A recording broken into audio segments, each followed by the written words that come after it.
Hello everyone, আমি makeup artist Subhajit. আজকে আপনাদের জন্য আমি নিয়ে এসেছি একটা স্পটলাইট আই মেকআপ। সো শুরু করা যাক। আমি ফার্স্টেই অফ ক্যামেরা আইব্রো আর বেসটা করে রেখেছিলাম।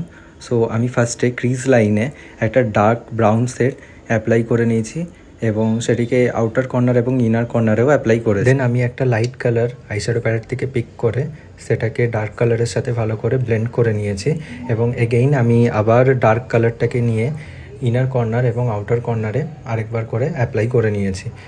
দেন আমি একটা মারুন কালার আইশ্যাডো প্যালেট থেকে পিক করলাম এবং সেটিকে আউটার কর্নার, ইনার কর্নার এবং ক্রিজ লাইনে অ্যাপ্লাই করলাম।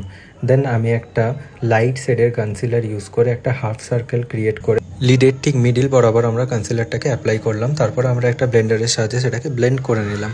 তারপর আইশ্যাডো প্যালেট থেকে একটা ডার্কার মারুনিশ ব্রাউন শেড পিক করে সেটাকে ইনার কর্নার এবং আউটার কর্নারে অ্যাপ্লাই করলাম। অ্যাপ্লাই করার পর একটা লাইট শেড নিয়ে আমরা ডার্কার শেডটাকে ব্লেন্ড করে নিয়ে আমাদের কনসিলারের যে হাই পয়েন্টটা রয়েছে সেখানে একটা হোয়াইট শেড অ্যাপ্লাই করলাম।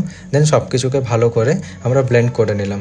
দিয়ে আমরা ফিঙ্গারের সাহায্যে একটা পিচ কালারের সিমার পিক করে লিডের ঠিক মিডিল বরাবর দিলাম এবং কনসিলারের যে হাই পয়েন্টটা সেখানে আমরা একটা হোয়াইট কালারের শিমার অ্যাপ্লাই করলাম। দেন একটা লাইনারের সাহায্যে আমরা লাইনার ক্রিয়েট করলাম এবং অফ ক্যামেরা আমি ল্যাশটাকেও ক্রিয়েট করে নিয়েছি। দেন আইব্রো বোনে হাইলাইটার এবং ইনার কর্নারে হাইলাইটার দিয়ে আমি আমার কাজটা কমপ্লিট করলাম। So here is the final result. তো আমার কাজ যদি আপনাদের ভালো লেগে থাকে অবশ্যই লাইক, কমেন্ট এবং শেয়ার করবেন।